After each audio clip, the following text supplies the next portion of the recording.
नमस्कार साथियों, जय हिंद। मैं प्रबल प्रताप शाही आपका साथी। कैसे हैं आप लोग? कल झारखंड के मुख्यमंत्री हेमंत सोरेन को ईडी ने गिरफ्तार कर लिया।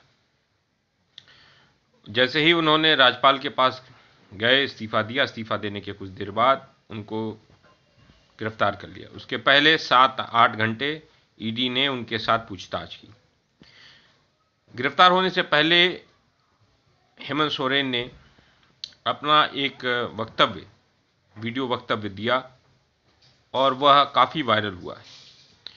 उसको देखने के बाद ये लगता है कि जिस तरीके से ED, CBI, income tax, EOW काम कर रहे हैं, लग रहा है यह नरेंद्र मोदी के लिए ही काम कर रहे हैं और उनका काम विपक्ष के नेताओं को गिरफ्तार करना रह गया है।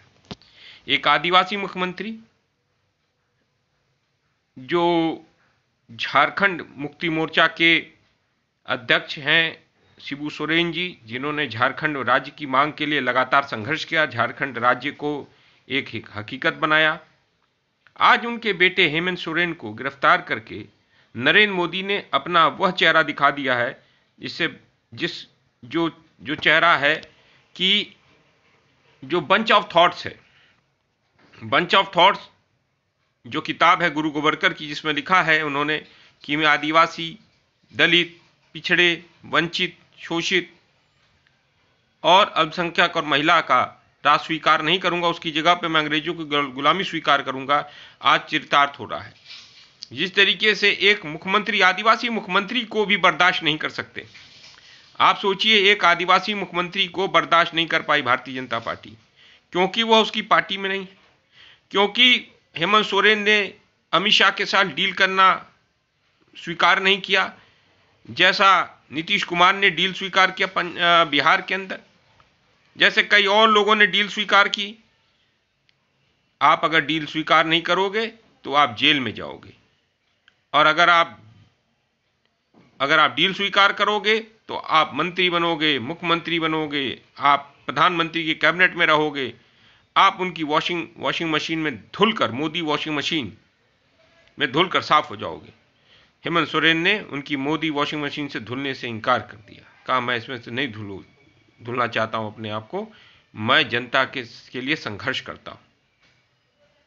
और मैं एक चीज बता दे रहा हूं कि इसका अच्छा परिणाम नरेंद्र मोदी जो ये सोच रहे हैं, जो ये भारतीय जनता पार्टी सोच रही है, आरएसएस सोच रही है कि वो आदिवासियों को डरा देगी, ये बिरसा मुंडा की औलादे हैं। ये झुकने वाले नहीं है, ये मर जाएंगे, मिट जाएंगे, लेकिन झुकेंगे नहीं नरेंद्र मोदी आपके आगे। इस देश के लोकतांत्रिक मूल्यों की रोज हरास किया जा रहा है। अभी चंडीगढ़ का इलेक्शन था, एक अदना सा मेयर का चुनाव, जिसमें इंडिया अलायंस के पास 20 वोट थे, भारतीय जनता पार्टी के पास 16 वोट थे। 12 वोट इंडिया अलायंस का अवैध घोषित किया।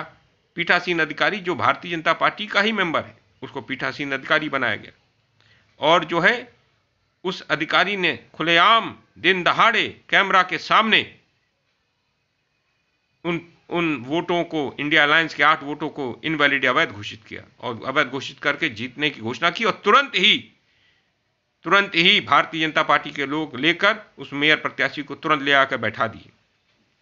यानी एक सेकंड के लिए भी सत्ता विमुख नहीं हो सकते, सत्ता ही नहीं चाहिए। कुर्सी से कितना प्रेम है भारतीय जनता पार्टी, नरेंद्र मोदी को।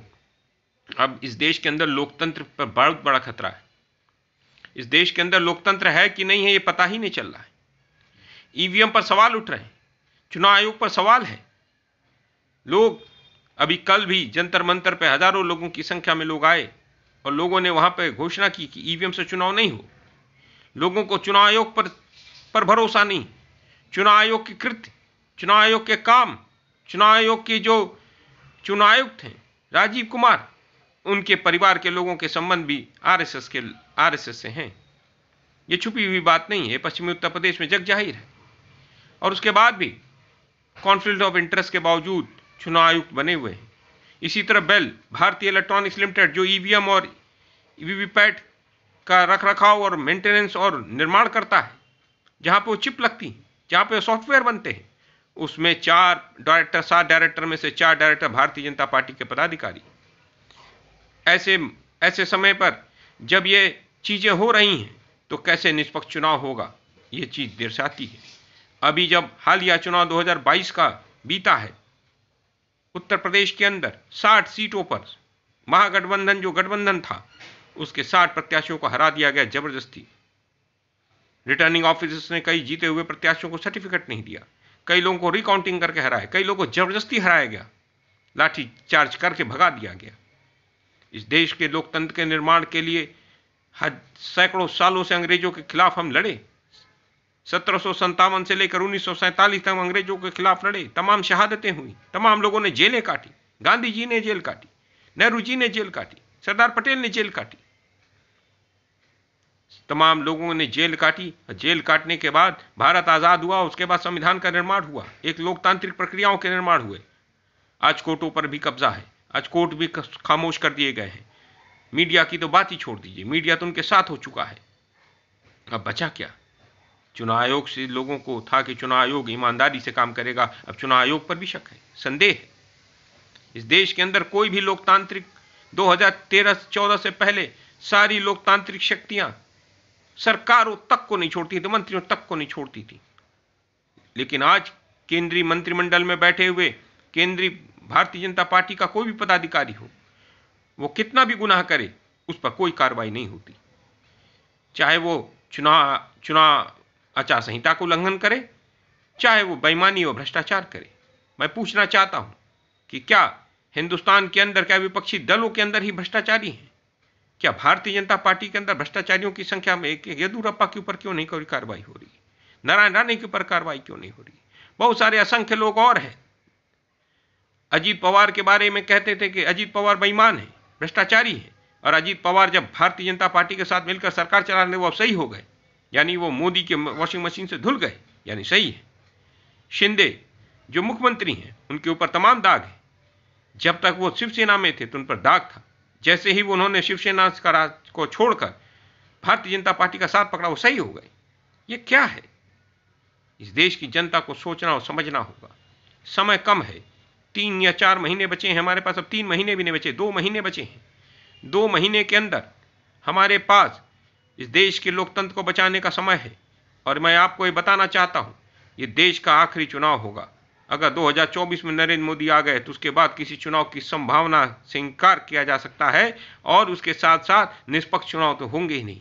होते हैं, तानाशाही देशों में चुनाव होते हैं, 96-97% रूप से 96-97% वोट मिलते हैं। तमाम तानाशाहों के राजीम में भी चुनाव होते हैं और जनता के मत को गिन लिया जाता है और कह दिया जाता है चुनाव जीत गए, चुनाव से हम आए हैं। ये देश के लिए बड़ा खतरनाक है। अब देश में कोई भी संपदा बचेगी नहीं। अगर 2024 में नरेंद्र मोदी आ गए तो समझ लीजिए किसानों की ज़मीनें, मजदूरों को जो वर्किंग आवर्स है उसमें भी बड़ी ही वर्किंग आवर्स को बढ़ोतरी कर दी जाएगी, उनके तमाम हक हकूकों को छीन लिया जाएगा। 4 code bill, labour code bill आ जाएगा, जब चाहेंगे तब आपको निकाल देंगे, कोई आपकी सुनवाई नहीं होगी, कोई आपके रिएम्बर्समेंट्स नहीं होंगे। ये देश के अंदर सबके ऊपर गाज गिरेगा, चाहे वकील हो, चाहे वो डॉक्टर हो, चाहे कोई हो, कोई छूटने वाला नहीं है, नंबर सबका आएगा। अग्निपथ योजना है, अग्निपथ योजना लाकर देश के नौजवानों को सेना से विमुख कर दिया गया। तो सेना में जाने के लिए लायक नहीं है। 4 साल के लिए कौन जाएगा अपनी जान देने? उसको न शहीद का दर्जा है, ना उसके परिवार को कुछ देना है। देश की सेना ही हमारी आधी हो जाएगी आने वाले समय में। उस देश का फायदा क्या? जब चीन उत्तर पूर्व पर खड़ा है आंख गड़ाए हुए, क्या नरेंद्र मोदी खुलेआम आह्वान कर रहे हैं, क्या निमंत्रण दे रहे हैं चीन को कि आओ और उत्तर पूर्व पर कब्जा कर लो? नरेंद्र मोदी चीन पर चुप क्यों है? Memorandum of understanding Bharatiya Janata party RSS ने क्यों चीन के साथ साइन किया? इस पर कोई जवाब है? नहीं जवाब है। इसलिए साथियों, जिस तरीके से आदिवासी मुख्यमंत्री हेमंत सोरेन को, आदिवासियों के नेता हेमंत सोरेन को गिरफ्तार किया गया, ये बहुत ही निंदनीय है। जिस तरीके से गिरफ्तार किया गया, ये कोई तरीका है? आपके तमाम भारतीय जनता पार्टी के अंदर सांसद हैं, विधायक हैं, मंत्री हैं, सबके सब बेईमान चोर हैं, उनके ऊपर कोई कार्रवाई नहीं। इस तरीके से लोकतंत्र रहेगा नहीं। लोकतंत्र को बचाने के लिए हम सबको संघर्ष करना होगा, हम सबको आगे आना होगा, बड़ी से बड़ी कुर्बानियां देने के हमें तैयार होना पड़ेगा। जेलों में जाने की तैयारी करनी होगी। ये जेल से डराते हैं, हम जेल से हम नहीं डरते। ये फांसी पर चढ़ा दें, हम फांसी से नहीं चढ़ते। ये गोली से मरवा दें हमें, उससे भी नहीं डरते। हम नरेंद्र मोदी को कहना चाहते हैं कि अगर आप जेल से डराना चाहोगे, हम जेल से नहीं डरेंगे। गोली और लाठी मारोगे, हम नहीं डरेंगे। हम अपना बलिदान देंगे और बलिदान देकर इस देश के लोकतंत्र को बचाएंगे, इस देश के संविधान को बचाएंगे। जय जोहार, जय भीम, जय हिंद।